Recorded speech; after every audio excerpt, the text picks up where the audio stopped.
Well, hello and how are you? Hey friends, it's me, Shenandoah Briscoe, coming to you live right here in St. Charles, Missouri, home of Christmas traditions. Yep, November 27th through December 24th, on Wednesdays, Fridays, Saturdays, and Sundays. Taking in the scent of roasted chestnuts, capture in your mind a time in America when life was simpler and Christmas was elegant and magical. Yes, welcome to a place where Christmas past and present become one. A place where storybook characters come to life right before your very eyes. A place where typical hustle and bustle of holiday season melt away and allow you to enjoy the Yuletide sights and sounds of yesteryear. Yes, Christmas traditions, November 27th through December 24th, Wednesdays, Fridays, Saturdays, and Sundays. Make your way on down to Main Street in St. Charles, Missouri.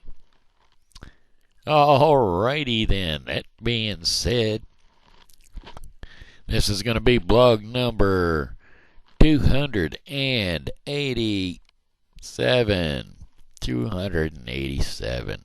So there you have it. We're working our way right along. Sure enough. Alrighty, well, hey, I tell you what. Had me another new caregiver today, and she done just fine. So we're getting them. We're getting them all trained up and everything. And she said, just give me a call any old time you want me back. Of course, I didn't get her number, so can't be doing that. But she said she'll tell the company that if any time they need somebody, she'll be more than happy to come on out. So there we go. That makes 3. So now we're in good shape. That way, if one of them calls out, we got another backup. We got our Sunday person and Monday through Saturday, and well, we're doing pretty good. And the reason we had one today, on account of my regular one, Monday through Saturday, she needed to get some Thanksgiving stuff taken care of before her time was up to start the cooking and everything. You can't really start cooking if you ain't got everything good and ready to go, so that's what happens there. So she had to get to the store and pick up some goodies and whatnot to be prepared. Anyway, yeah, I got to get down there and pick up my turkey. Remember that day I told you all about going down there to the Salvation Army and destroying their office so that I could sign up for my free turkey? Well, today I get to go pick her up. 5 o'clock in the evening. There's people down there all day long picking up their turkeys and whatnot. Not me. I have to wait until 5 o'clock when it gets cold. But, hey, that's just the way it goes. It's a free bird, so free bird. There's a rock and roll group as far as I know. They got a song going. But then again, maybe not. Anyway, I'm going to pause for just a second because my roommate was attempting to walk past and she doesn't really like to be in it, so I just as soon try to pause it out so she don't end up in it. Anywho, that being said, what was I going to do? I was going to tell you a story today about something or other that happened sometime or another, or this or that, or another thing that happened another time, but I don't remember what it was and when it was. Oh, yeah, I'll tell you what it was. There's this one time, back when I was a youngster, we'd all go sled riding, and well, me and my next door neighbors, Ricky and Alan, we decided we were going to go over to Blanchette, or no, what is that park over there by my McNair Park? Well, we was going over to McNair Park, and I had a flexible flyer. Well, flexible flyer is a runner sled. Now, I don't know if y'all know what a runner sled is these days, but it had 2 metal bars that went down underneath of it, and they was all metaled up there, and then it's got these wooden planks laying on the top of it. And, well, It's a sleigh riding, you know. And anyway, this flexible flyer was one of the long ones, not one of the short ones. And well, I was on that thing, and I was going down through the trails with it. And well, I not only was it nice and shiny metal, I also had it waxed up, because I always waxed my sleds. Well, I'm shooting down through the trail there, and because it's waxed up and I'm on ice, it doesn't want to turn quite as fast as I'm wanting it to turn. Well, lo and behold, I'm headed for a tree. And I leans over and roll off of it, and I'm alright until I hit that tree with my collarbone, and I'd be okay except for the fact that that sled come right on in and hit me right in the armpit at the same time. Ouch, I'm telling you, it hurt. Well, it broke my collarbone. It just fractured it, but it was broken, and I'd never went nowhere to take care of it. I just put my arm in a sling, and back then, that's pretty much what you done. If there wasn't a bone sticking out through the skin, why, you just kind of didn't even worry about it. You just lived with the crack till it mended, and that's what you did. Because, well, you don't spend no money on no doctors whenever you don't have to. Shoot, nowadays, everybody's got insurance, or if they don't care. They just go all willy-nilly to the emergency room and have the doctors take a look at it and let somebody else bite the bullet for that $300 doctor visit. And shoot, if they're in the it's more like $1,000 doctor visit if you go to the emergency room. And if you ride the ambulance, that's even more, because that's like $400 just for the ambulance to get up and go and then to come over and pick you up. So, wasteful people, and they don't care. They just go ahead and do it. That's all there is to it. But anyway, that was back then and back in the old days. And, well, hey, you just went ahead and went on about your life. And I don't even know if I even told my mom about it. I don't know if I told anybody I ran into that tree or not. But I know I told kids, around the neighborhood. Everybody always heard about it. So, I'm a little bit fur back from this here computer today. Think I'm going to scoot up just a little bit. Hopefully I won't knock my head off. I do that occasionally.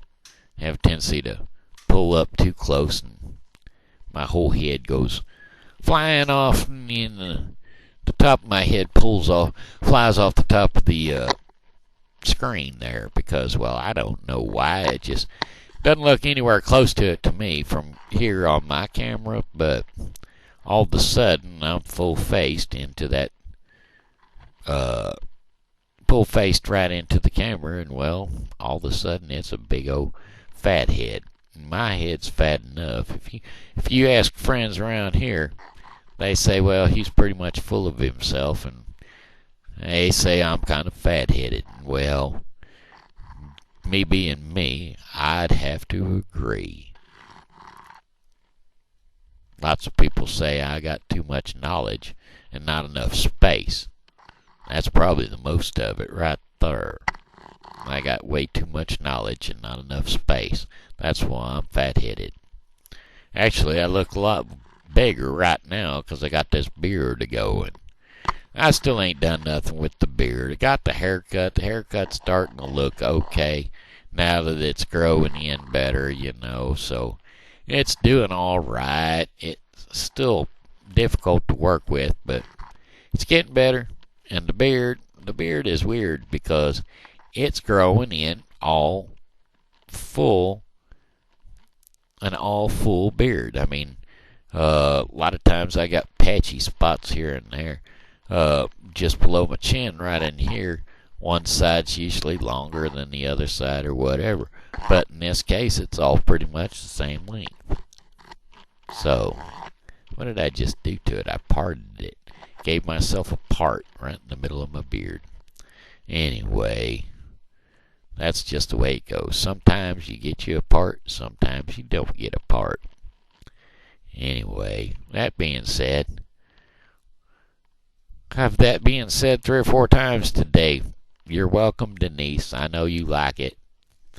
But anyway, I was a sled riding thing, and it was nice and warm outside today, so I done my outside stuff first before I done this.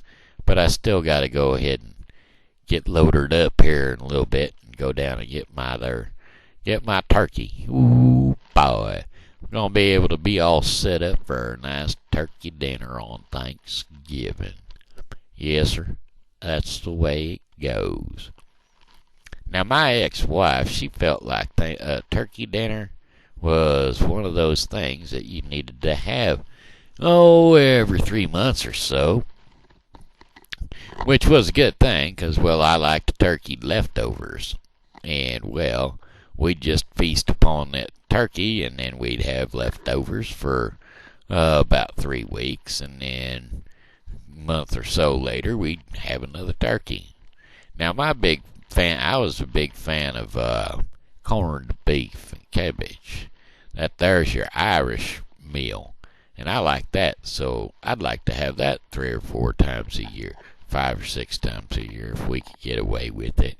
So between turkeys and corned beef, we had ourselves some pretty big meals, you know what I'm saying? But anyway, we used to eat high off the hog. Well, off the bird, as it may be, and off the cow, because corned beef is beef, and beef comes from cows. Otherwise, it'd be known as corned pork, and I don't eat corned pork. Right? Or corned ham? No, I don't eat corned ham either. Uh-oh, felt like a muscle spasm just getting ready to start. Here it goes. Don't want it. Go away, muscle spasm. I don't want to mess with you. Leave me alone. Muscle spasm, go away. Go away and come back another day. Muscle spasm, leave me be. I don't want to see you, and I know you don't want to see me. Owie, owie. It's my wrist been in the wrong direction again. Okay, there we go. Now we got her straightened out. Alright, I don't like them. Don't like muscle spasms at all. And my caregivers, they don't like them either. I put them through the ringer. Anyway, I got this girl in and out on time today, and so we left a few extra little odds and ends to do, but for the most part, we got her all done. Ow. Come on, arms. Cooperate with me. You go inside there. And you go inside there. There we go. There, that's better. Got to get that one down there so it can go straight. This one to hold it so it'll hold out straight. Because that wrist been bending down lately and won't bend backwards. And, well, it's been hurting. Now, I may not be able to feel it hurting, but every now and again, if I hold my hand the right way and turn it sideways and that wrist flops over, I get lightning shooting up over my shoulders. And, well, I know that it hurt it, and I know that it was from the wrist because I saw the wrist flop and the shoulder hurted at the same time. Anyway, hey, it's getting close to the end of this thing, and I didn't even do no singing. You know I'm going to sing shortly. I'm not going to sing yet, because I just wanted to get her a talking through today. And I did tell one story about something or other, and I was told I need to tell more stories, so more stories it is. Anyway, it's about time for me to start singing, so here we go. Goodbye, my friends, well, I hate to go. I said goodbye, my friends, well, it's time to go. I hate to leave you, but I really must go. Goodbye, my friends, goodbye. Well, this here Shenandoah Briscoe saying hello and how are you? You know, God loves you and so do I. So, be blessed and come back and see me tomorrow. I'll be here and I hope you are too. Bye.